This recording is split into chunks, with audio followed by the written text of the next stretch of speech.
Have you ever wondered what the mood was like when Jesus instituted the Lord's Supper at that last Passover meal that he ate with the apostles? You know, the apostles were young. They were even during the even during the Passover meal, they were still arguing over who was the greatest.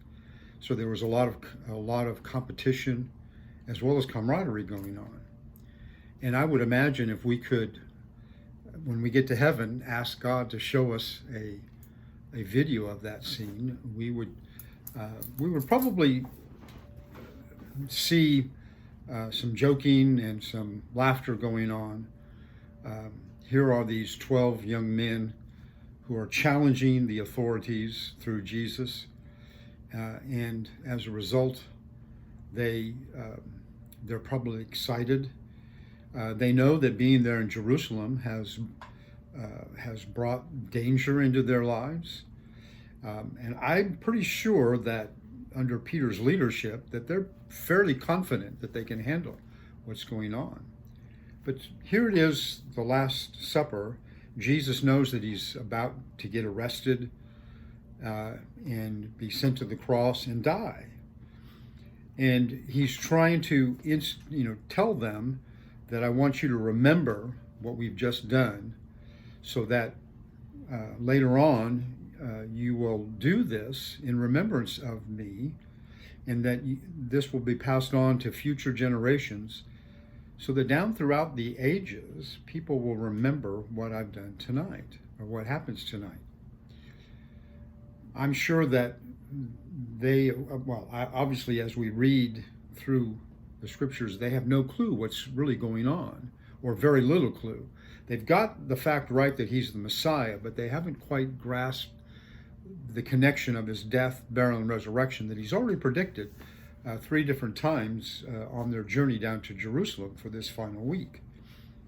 So the mood probably isn't what he wanted it to be.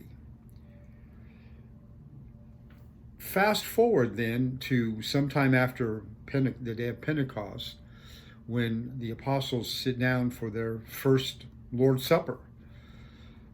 Can you imagine the difference that would be there? They would be remembering all of the jovial nature in the competition that they put themselves through. And then all of a sudden, now for the first time, they sat down and they're remembering the very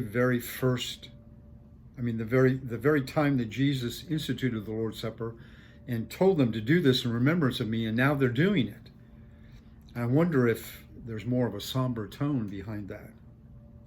And I think that when we take the Lord's Supper, when we remember his body through the bread, and we remember his blood through the cup, that there is both a somber tone in us as we remember that night when Jesus is focused upon dying, or focused upon going to the cross. And I'm sure that deep inside of him is fear. That's the human side speaking. And yet for us, there should be some somber reflection. But at the same time, there should be joy because of what Jesus did for us, that he didn't allow all those feelings and the thoughts and the fact that his apostles didn't really get what was going on, keep him from doing this very, very important sacrifice. And so this morning, I hope that as you reflect upon the bread and the body, that you will remember how the apostles might have been transformed by this. And I hope that you'll take the time to think through your relationship with God as well as you take this very, very important meal.